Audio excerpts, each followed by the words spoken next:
सुनाते हैं deputy CM Premchand Bairwa क्या कुछ कह रहे हैं, सुनिए। और आपकी सरकार लेके आई है। हम देख रहे थे कि पिछली सरकार में ऑनरेबल मिनिस्टर जो है कोटा से थे, फिर भी वो बिल नहीं ला पाए। देखिए, जिस तरह से कोचिंग छात्रों की अभिभावकों द्वारा शिकायतें आ रही थी और जिस तरह से घटनाएं जो सामने आ रही थी, उसको देखते हुए हमारे यशस्वी मुख्यमंत्री भजनलाल जी शर्मा जी ने इसको गंभीरता से लेते हुए आज हमने ये बिल प्रस्तावित किया है। और इस बिल में हमारे विद्यार्थी जो कोचिंग संस्थाओं में पढ़ते हैं, उन कोचिंग संस्थाओं पे कोई नियंत्रण नहीं था। उन पे नियंत्रण लगाने के लिए हमने जिला स्तर पे भी कमेटी गठन करने का एक प्रावधान किया है और एक हमारे राज्य स्तर पर कमेटी गठित की है और उसमें इन संस्थाओं का रजिस्ट्रेशन होना अनिवार्य रखा गया है। और अगर कहीं अनियमितताएं पाई जाती है तो उनमें पेनल्टी का प्रावधान भी रखा गया है और बार बार गलती करने पे उनको बंद करने का प्रावधान भी रखा गया है। तो हम चाहते हैं कि हमारे विद्यार्थियों की मानसिक स्थिति से उनकी पर्सनालिटी डेवलपमेंट अच्छा हो, बौद्धिक विकास हो और एक अच्छी शिक्षा वो प्राप्त करे।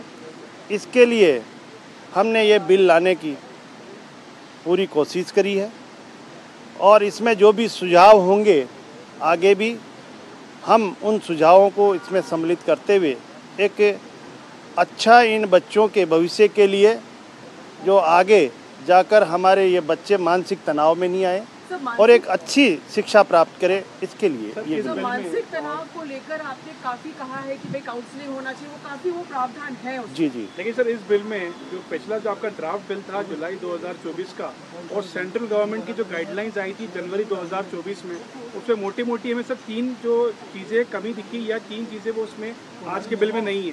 पहला 16 वर्ष की जो रिस्ट्रिक्शन था, एज रिस्ट्रिक्शन था कि 16 वर्ष से नीचे के बच्चों का एंट्री नहीं होगा कोचिंग में, सर वो इस बिल में नहीं दिखा। दूसरा ये था कि 50 बच्चों का एक बैच होगा क्लासरूम के अंदर, वो सर यहाँ पर नहीं दिखा। तीसरा सर ये था कि जो एप्टीट्यूड टेस्ट कंपलसरी था, जिससे कि ये डिटरमाइन होता है कि बच्चे का एप्टीट्यूड है कि नहीं इंजीनियरिंग के लिए या मैनेजमेंट के लिए, सर वो भी आज के बिल में नहीं दिखा। हमने पहले प्रयास किया है कि इस पर नियंत्रण लाने का और जो भी आगे इसमें सुझाव होंगे, जो भी कमियां रहेगी, उनको सम्मिलित करते हुए आगे भी हमने प्रावधान रखा है कि जो भी अगर इसमें आगे कोई सुझाव मिलेंगे, कोई अच्छी इसमें कोई सुझाव आएंगे तो उनको सम्मिलित करते हुए ये बिल आगे इन पर नियंत्रण रखने का काम करेगा। 16 वर्ष का अभी जो प्रोविजन था वो नहीं है। ठीक है जी, थैंक यू।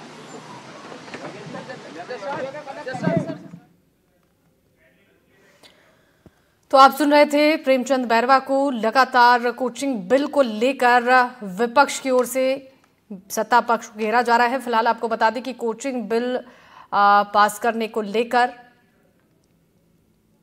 तैयारी पूरी हो चुकी है और तमाम सहूलियत इससे छात्रों को मिल पाएगी। लगातार आपको बता भी रहे हैं ग्राफिक्स के जरिए कोचिंग बिल से मनमानी पर लगभग लगाम लग जाएगी।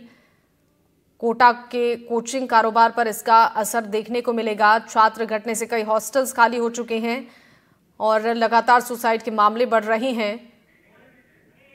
प्रावधान लगाया गया, डिस्ट्रिक्ट कमेटीज लगाई गई हैं आपने, और एक अच्छा प्रावधान है वो रिफंड का है। और दूसरा जो है, जो सब लोग सोच रहे थे कि आप एप्टीट्यूड टेस्ट कंपलसरी करोगे, नहीं, लेकिन नहीं किया गया है।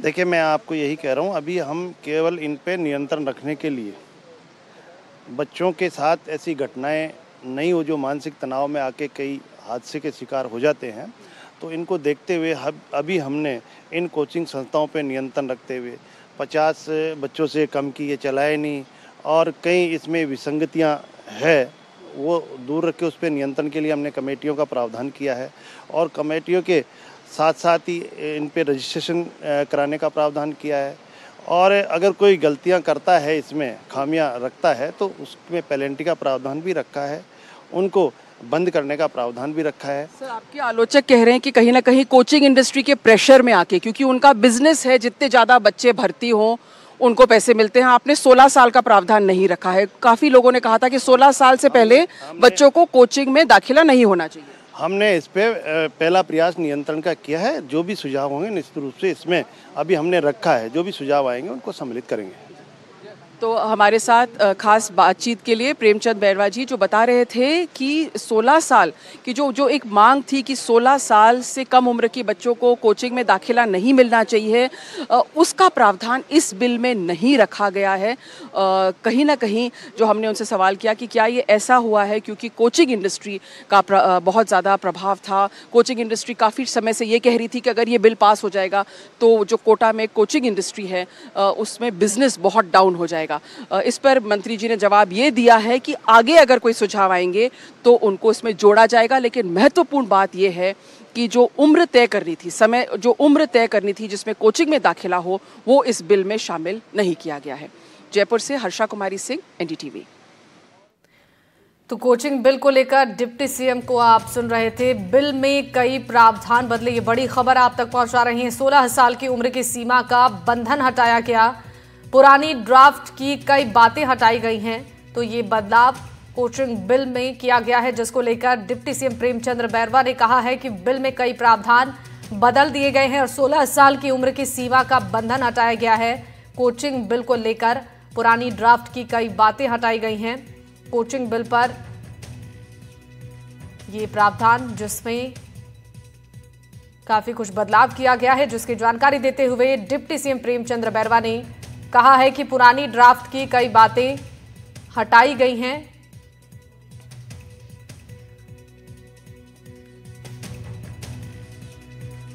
सोलह साल की उम्र की सीमा का बंधन हटा दिया गया है। ये बड़ी खबर आप तक पहुंचा रही हैं। NDTV से बातचीत करते हुए प्रेमचंद बैरवा ने कोचिंग बिल पर यह तमाम जानकारी दी है कि बिल में कई प्रावधान बदल दिए गए हैं, जिसको लेकर हर किसी की निगाहें टिकी हुई थी कि क्या कुछ इसमें और बदलाव होते हैं। पुराने ड्राफ्ट्स को भी बदला गया है और सबसे महत्वपूर्ण, बिल में कई प्रावधान बदल दिए गए हैं। 16 साल की उम्र की सीमा का बंधन हटाया गया है। पहले 16 साल से कम उम्र के बच्चों का दाखिला नहीं होना था, लेकिन अभी जो जानकारी डिप्टी सीएम प्रेमचंद बैरवा ने दिया है, उन्होंने कहा कि 16 साल की उम्र की सीमा का बंधन हटाया गया है, यानी कि काफी बदलाव पुरानी ड्राफ्ट की तहत किया गया है। कोचिंग बिल पर यह जानकारी NDTV के माध्यम से प्रेमचंद बैरवा ने साझा करते हुए बताया है कि ये बदलाव बिल में किए गए हैं और इसका फायदा बच्चों को मिलेगा।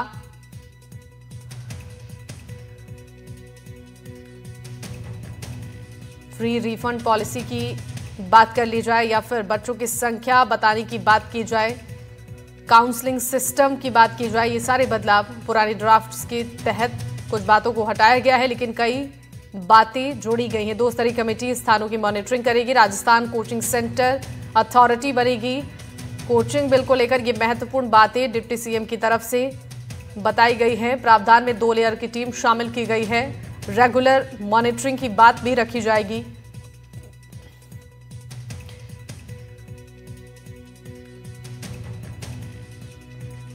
सबसे महत्वपूर्ण, 16 साल की से कम उम्र के बच्चों के लिए बदलाव इसमें हुए हैं। हमारी रेजिडेंट एडिटर हर्षा कुमारी सिंह हमारे साथ जुड़ रही हैं इस खबर पर ज्यादा जानकारी देने के लिए। हर्षा, कोचिंग बिल पर डिप्टी सीएम ने जो महत्वपूर्ण बात कही है, पुरानी ड्राफ्ट से कई बातें हटाई गई हैं और काफी कुछ बदलाव भी इस बार किया गया है। आपसे जानना चाहेंगे क्या कुछ महत्वपूर्ण इस बिल में होने वाला है, इसका कितना फायदा बच्चों को मिलेगा? ये जो बिल है ये एकदम वाटर डाउन वर्जन है। जो उम्मीदें थी वो उस तरह से नहीं आया है ये बिल। इसमें एक बहुत महत्वपूर्ण बात ये है कि देखिए, कोचिंग इंडस्ट्री जो थी वो काफ़ी टाइम से शायद दबाव बना रही थी कि अगर कोई एज लिमिट तय होता है कोचिंग में दाखिला डालने का, क्योंकि जितने बच्चे कोचिंग के लिए आते हैं उतने ज़्यादा उनका बिजनेस बढ़ता है, तो अगर गवर्नमेंट कोई एज लिमिट तय करती है कि आप 16 साल के पहले बच्चों को नहीं ला सकते हो, तो उसमें कोचिंग इंडस्ट्री को धक्का लगेगा और इस बिल में वो प्रावधान नहीं है। दो बहुत महत्वपूर्ण प्रावधान जो था कि इस बिल में आएंगे वो इस बिल में नहीं है। एक तो कोई समय सीमा नहीं, एज लिमिट नहीं तय किया गया है फॉर एंट्री इनटू कोचिंग। एक तो ये बात है। दूसरी बात ये है कि एप्टीट्यूड टेस्ट, जो सब लोग कह रहे थे कि हर आदमी डॉक्टर इंजीनियर नहीं बन सकता है, तो आप एप्टीट्यूड टेस्ट के फिर इनका दाखिला कीजिए। उसमें भी ये एप्टीट्यूड टेस्ट को इन्होंने ऑप्शनल किया गया है। लेकिन जो बिल के स्ट्रॉन्ग पॉइंट्स हैं वो ये है कि बार बार काउंसलिंग की बात की गई है। आप वीकली ऑफ के बाद असेसमेंट नहीं कर सकते हैं, एग्जाम नहीं ले सकते हैं। आप एग्जाम के रिजल्ट और असेसमेंट पब्लिक नहीं कर सकते हैं। आप मिसलीडिंग एडवर्टाइजमेंट्स नहीं कर सकते। जैसे अगर आप कोटा जाएंगे तो आपको दिखेगा बड़ा बड़ा नंबर 1 टॉपर, इतने सारे टॉपर, तो इस टाइप के आप मिसलीडिंग एडवर्टाइजमेंट्स नहीं कर सकते हैं। तीसरी बात है कि अगर बच्चा स्कूल कोचिंग छोड़ना चाहता है तो उसको उसका फीस के रिफंड का प्रावधान है। साथ ही एक प्राधिकरण बनाया गया है कोचिंग इंडस्ट्री को रेगुलेट करके, और डिस्ट्रिक्ट लेवल पे भी कमिटीज हैं। सो जैसे सीकर है या जयपुर है, जो आप उभरते शहर हैं जहाँ पे कोचिंग होने वाला है, कोचिंग इंडस्ट्री सेटअप हो रही है, वहाँ पे डिस्ट्रिक्ट कमिटीज को भी वही पावर्स दिए गए हैं जो प्राधिकरण के पास रहेंगे। जी बिल्कुल। जिस तरीके से आपने महत्वपूर्ण जानकारी दी है हर्षा इस बिल को लेकर, जहां उम्मीदें बच्चों को भी इस बिल से थी, वहीं कोचिंग सेंटर्स के जो मालिक हैं उनको भी इससे काफ़ी उम्मीदें थी कि आखिर इसमें जो बदलाव हो रही हैं इसका असर, इसका फ़ायदा भी उनको मिलेगा। पेरेंट्स को सबसे ज़्यादा चिंता थी बच्चों की, क्योंकि यहाँ पर दूर दराज से बच्चे पहुँचते हैं और सुसाइड के मामले लगातार बढ़ते जा रहे हैं। ऐसे में इस बिल के आने के बाद से इन मामलों पर क्या रोक लगेगी, कैसी रणनीति और कैसी तैयारियां इसको लेकर की जा रही हैं? देखिए, ये बिल से जो सबसे बड़ी उम्मीद ये थी कि वो एज लिमिट तय करेंगे। अगर आप 13 या 14 साल के बच्चे को कोचिंग में उसको दाखिला दे देते हो तो अपने आप उस बच्चे पे स्ट्रेस बनेगा, और स्ट्रेस ही मेन कारण है सुसाइड का। तो उस पर कोचिंग ये काफ़ी साफ है कि ये बिल जो है, और मैंने अभी मंत्री जी से यही सवाल पूछा है कि क्या आप कोचिंग इंडस्ट्री के दबाव में आकर आपने ये प्रावधान हटाया है, क्योंकि ड्राफ्ट में था ये और फाइनल बिल में क्यों नहीं है। तो ये हमने जो महत्वपूर्ण सवाल किया है उनसे, वो थोड़ी देर में आपको वो उनका जवाब प्ले आउट करेंगे। एक तो सबसे बड़ी बात ये है। दूसरी बात ये है कि हाँ, बिल कहीं ना कहीं काउंसलिंग की बात करती है, लेकिन जो स्टूडेंट काउंसलर रेशियो है उसका अगेन कहीं जिक्र नहीं है। तो वो जो अगर 100 या 1000 बच्चों में आप एक काउंसलर देते हो तो कहाँ कहाँ तक वो बच्चा पहुँच पाएगा। काउंसलर्स हैं, हेल्पलाइन है, कोटा एडमिनिस्ट्रेशन ने हेल्पलाइन भी जारी किया है, पुलिस को भी बार बार भेजती है उनसे संपर्क करने के लिए। लेकिन 2 लाख जो बच्चे पढ़ रहे हैं कोटा में, आप एक एक बच्चे का ध्यान नहीं रख सकते। दूसरी जो बात है, जहां पेरेंट्स का दबाव है, पेरेंट्स का भी जो दबाव है, जो कोई बिल रेगुलेट नहीं कर सकता है, क्योंकि ये तो एक फैमिली का इशू है। लेकिन पेरेंट्स भी बहुत ज्यादा दबाव डालते हैं अपने बच्चों पे। जो इंजीनियर डॉक्टर नहीं बन सकता है उसको पहले तो सपने दिखाते हैं, और फिर वो अपने सपने उन बच्चों को, जो बच्चे जो एक्सपेक्टेशंस का बोझ लेके जाते हैं, वो भी एक बहुत बड़ी समस्या रही है स्टूडेंट सुसाइड को लेकर। बिल्कुल। हर्षा, देखिए आपसे ये जानना चाहेंगे, जिस तरीके से ड्राफ्ट से कुछ बातें इस बिल में अलग पेश की गई हैं, लेकिन इसको लेकर सत्ता पक्ष ने तैयारी की है, विपक्ष की ओर से क्या रिएक्शन है इस बिल के सामने आने के बाद, जो प्रावधान इसमें बदले गए हैं उसको लेकर?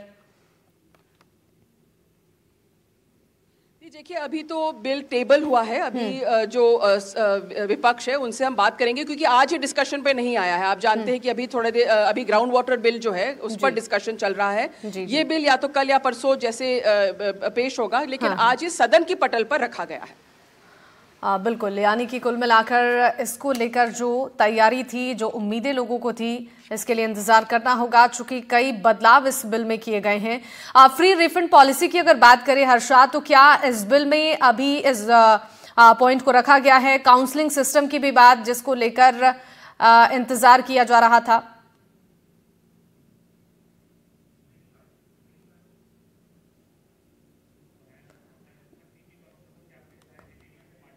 बिल्कुल, तो हर्षा आपके पास लौटेंगे, उससे पहले दर्शकों को सुनाते हैं कि एनडीटीवी से खास बातचीत के दौरान इस बिल को लेकर डिप्टी सीएम ने क्या कुछ कहा है। कोचिंग बिल को लेकर हमारे साथ खास बातचीत के लिए प्रेमचंद बैरवा जी हैं, higher education minister. Premchand ji, ये जो बिल लेके आए हैं इसमें काफ़ी कुछ कहा गया है, जैसे कि विगरस काउंसलिंग का प्रावधान लगाया गया है, डिस्ट्रिक्ट कमिटीज़ लगाई गई हैं आपने, और एक अच्छा प्रावधान है वो रिफंड का है। और दूसरा जो है, जो सब लोग सोच रहे थे कि आप एप्टीट्यूड टेस्ट कंपलसरी करोगे, नहीं, लेकिन नहीं किया गया है। देखिए, मैं आपको यही कह रहा हूँ, अभी हम केवल इन पे नियंत्रण रखने के लिए बच्चों के साथ ऐसी घटनाएं नहीं हो, जो मानसिक तनाव में आके कई हादसे के शिकार हो जाते हैं। तो इनको देखते हुए अभी हमने इन कोचिंग संस्थाओं पे नियंत्रण रखते हुए 50 बच्चों से कम की ये चलाए नहीं, और कई इसमें विसंगतियां है वो दूर रख के उस पर नियंत्रण के लिए हमने कमेटियों का प्रावधान किया है, और कमेटियों के साथ साथ ही इन पे रजिस्ट्रेशन कराने का प्रावधान किया है। और अगर कोई गलतियां करता है, इसमें खामियां रखता है, तो उसमें पेनल्टी का प्रावधान भी रखा है, उनको बंद करने का प्रावधान भी रखा है। सर, आपके आलोचक कह रहे हैं कि कहीं ना कहीं कोचिंग इंडस्ट्री के प्रेशर में आके, क्योंकि उनका बिजनेस है, जितने ज़्यादा बच्चे भर्ती हों उनको पैसे मिलते हैं, आपने 16 साल का प्रावधान नहीं रखा है। काफ़ी लोगों ने कहा था कि 16 साल से पहले बच्चों को कोचिंग में दाखिला नहीं होना चाहिए। हमने इस पे पहला प्रयास नियंत्रण का किया है। जो भी सुझाव होंगे निश्चित रूप से इसमें अभी हमने रखा है, जो भी सुझाव आएंगे उनको सम्मिलित करेंगे। तो हमारे साथ खास बातचीत के लिए प्रेमचंद बैरवा जी जो बता रहे थे कि 16 साल की जो एक मांग थी कि 16 साल से कम उम्र के बच्चों को कोचिंग में दाखिला नहीं मिलना चाहिए, उसका प्रावधान इस बिल में नहीं रखा गया है। कहीं ना कहीं जो हमने उनसे सवाल किया कि क्या ये ऐसा हुआ है क्योंकि कोचिंग इंडस्ट्री का बहुत ज़्यादा प्रभाव था। कोचिंग इंडस्ट्री काफ़ी समय से ये कह रही थी कि अगर ये बिल पास हो जाएगा तो जो कोटा में कोचिंग इंडस्ट्री है उसमें बिजनेस बहुत डाउन हो जाएगा। इस पर मंत्री जी ने जवाब ये दिया है कि आगे अगर कोई सुझाव आएंगे तो उनको इसमें जोड़ा जाएगा, लेकिन महत्वपूर्ण बात यह है कि जो उम्र तय करनी थी, जो उम्र तय करनी थी जिसमें कोचिंग में दाखिला हो, वो इस बिल में शामिल नहीं किया गया है। जयपुर से हर्षा कुमारी सिंह, एनडीटीवी। हमारे सहयोगी हर्षा हमारे साथ लगातार लाइव जुड़ी हुई है इस खबर पर ज्यादा जानकारी देने के लिए। हर्षा, एक बार फिर से आपके पास वापस आना चाहूंगी और जानेंगे जरा कि पुरानी बातें ड्राफ्ट से जो हटाई गई हैं, क्या कुछ उसमें महत्वपूर्ण था और क्या उम्मीदें लोगों को थी जो इस बिल में प्रावधान नहीं है। देखिए, सबसे पहले तो जैसे हमने कहा था कि ये जो बात है कि कोटा में देखिए कैसे चलता है सिस्टम, आपको थोड़ा सा समझा दें कि लोग 13-14 साल की उम्र के बच्चों को भी एक डमी स्कूल में दाखिला करते हैं कोटा में।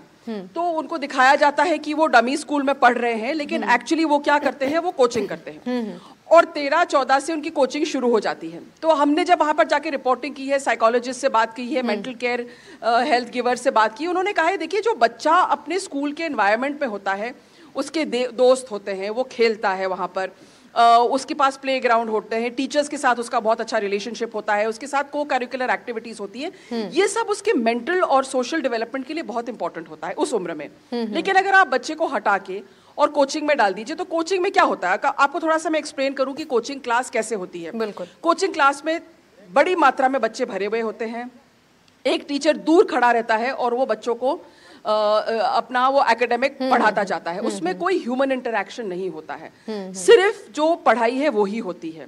उसके बाद में जो कोचिंग में होता है कि वो जो मार्क्स होते हैं, असेसमेंट्स होते हैं इनके वीकली, और वो मार्क्स में वो उसका एक जैसे सांप सीढ़ी का खेल होता है वैसे खेल होता है कि बच्चा कितना ऊपर जाए, और अगर बच्चा ऊपर नहीं जा रहा है तो बच्चे को वैसे ही अंदेशा हो जाता है कि वो नीचे आने वाला है इस पूरे खेल में, तो उसके दिमाग में वो स्ट्रेस बढ़ने लगता है। फिर क्या होता है कि आप जो कंपटीशन है, आप उसका संडे का जो ऑफ है उसके दिन बाद आप एग्जाम देते हो, जाकि वो बिल ने कहा है कि आप नहीं करेंगे ऐसा कि वीकली ऑफ देना जरूरी है और वीकली ऑफ के बाद आप एग्जाम नहीं रखेंगे, क्योंकि अगर बच्चे का वीकली ऑफ के बाद मंडे को अगर आप एग्जाम रखते तो संडे का छुट्टी देने का कोई मतलब नहीं है। बिल्कुल। दूसरा, उन्होंने को करिकुलर के लिए भी कहा गया है। तो क्या होता है कि कोचिंग के एनवायरनमेंट में ऐसा होता है, ये एनवायरनमेंट हेल्दी नहीं है, 13-14 साल के बच्चे के लिए हेल्दी नहीं है। इसलिए जो मेंटल हेल्थ गिवर्स हैं जो चाहते हैं कि स्टूडेंट सुसाइड कम हो, वो लोग कब से कह रहे थे कि आप एक एज तय कीजिए, उसके बाद ही बच्चों को कोचिंग में आप दाखिला दे। लेकिन अगर सरकार ये, और इसलिए मैंने यही सवाल किया मंत्री जी से, ये बहुत बड़ा एक मार्केट है कोचिंग इंडस्ट्री के लिए, 13, 14, 15, 16 साल के बच्चे, और वो सब पेरेंट्स को यही कोचिंग सलाह देते हैं कि आप जल्दी से जल्द बच्चे को हमारे पास भेज दीजिए। तो पेरेंट्स उसमें आके, दबाव में आके बच्चों को भेज देते हैं और स्कूल से हटा के बच्चे को कोचिंग में डाल देते हैं, कभी कभी बहुत दूर, पेरेंट्स से दूर, एक एनवायरनमेंट में जहां हॉस्टल वाला भी उसका केयर नहीं करता है तो बच्चा आइसोलेट होने लगता है। जितना बच्चा आइसोलेट होता है वो उतना स्ट्रेस और डिप्रेशन में आ जाता है और यही रीजन है सुसाइड का। तो ये बहुत अहम पहलू है और सरकार ने इसे ड्राफ्ट बिल में रखा था, लेकिन इस बिल में इन्होंने हटा दिया है। इसलिए मैंने सीधा सवाल किया था मंत्री जी से कि क्या आप कोचिंग इंडस्ट्री के प्रेशर में आकर आपने ये हटाया है, क्योंकि इसके अगर आप वो प्रावधान रखते एज लिमिट का तो कोचिंग इंडस्ट्री का जो वॉल्यूम है, जो बिजनेस है, वो कम हो जाता। बिल्कुल सही कहा आपने हर्षा, और इसको लेकर विपक्ष की ओर से भी सत्ता पक्ष को घेरने की तैयारी जरूर होगी। लेकिन आपसे ये जानना चाहेंगे, आपने जिक्र किया कि सुसाइड के मामले बढ़ रहे हैं, चूंकि बच्चे वहां पर डिप्रेशन और एंजाइटी के शिकार हो जाते हैं, जिस तरीके की व्यवस्थाएं वहां पर हैं, ऐसे में रेगुलर मॉनिटरिंग की बात की जाए या फिर काउंसलिंग की बात की जाए, क्या बिल में यह प्रावधान है कि बच्चों की काउंसलिंग सही तरीके से हो, एक अच्छा माहौल बच्चों को कोचिंग संस्थानों में मिल पाए, ताकि सुसाइड के जो मामले बढ़ रहे हैं उस पर थोड़ा रोक लग पाए?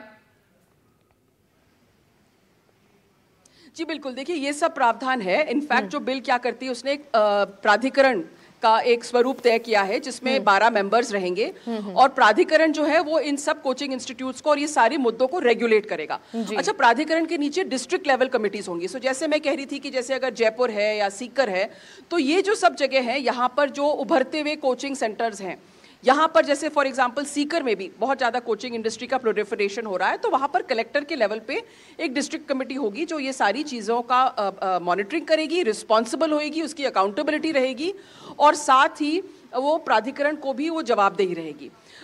दूसरी बात जो है, जहाँ आपने काउंसलिंग की बात की, हाँ बहुत विस्तृत में एक पूरा पैराग्राफ है काउंसलिंग पे। मैं अभी पूरा पढ़ नहीं पाई हूँ, लेकिन एक पूरा पैराग्राफ है काउंसलिंग पे जो इसमें दिया गया है, जहाँ पर बहुत बड़े लेवल पर उन्होंने कहा है कि बच्चों की जो काउंसलिंग है उसके लिए अलग अलग टाइप के काउंसलर्स, ट्रेन काउंसलर्स वहाँ पर रखना ज़रूरी किया है उन्होंने। साथ ही उन्होंने कहा है कि मनोरंजन भी होना चाहिए कोचिंग इंस्टीट्यूट में। उन्होंने जैसे अपने लेवल पे जब कलेक्टर ने कहा था कि एक दिन फन डे होगा, डी स्ट्रेस डे होगा, इस तरह से जो है कि वो कुछ मनोरंजन, कुछ को करिकुलर एक्टिविटी का भी उन्होंने कहा है कि प्रावधान हो। दूसरा, उन्होंने एक और महत्वपूर्ण बात कही है कि जब बच्चा एडमिशन लेता है तो सिर्फ डॉक्टर और इंजीनियर वो ही उसके आप सामने लगाम मत लगाइए, आप उसको और भी कोचिंग इंस्टीट्यूट्स को कहा है, ओनस उन पे है, आप बच्चों को बताइए कि और क्या ऑप्शंस हैं। अगर आप डॉक्टर या इंजीनियर नहीं बन पाए तो आपने जो कोचिंग ली है या आपने जो फील्ड में स्टडी किया है, क्या और कुछ आप कर सकते हैं। तो ये भी उन्होंने कहा है कि प्रावधान ले। और जो एप्टीट्यूड टेस्ट की बात है, जो काफ़ी मनोविशेषज्ञ कह रहे थे कि एप्टीट्यूड टेस्ट थे, वो उन्होंने पेरेंट्स के लिए ऑप्शनल कर दिया है, क्योंकि जाहिर है अगर एप्टीट्यूड टेस्ट करते और आधा से ज़्यादा बच्चे फेल हो जाते तो कोचिंग इंडस्ट्री में दाखिला नहीं मिलता और जितने कम बच्चे का एडमिशन होगा उतना कम मुनाफा कमा पाएंगे। बिल्कुल, बहुत ही महत्वपूर्ण जानकारी आपने विस्तार से दर्शकों तक पहुंचाई। हर्षा, बहुत धन्यवाद तमाम जानकारियों के लिए।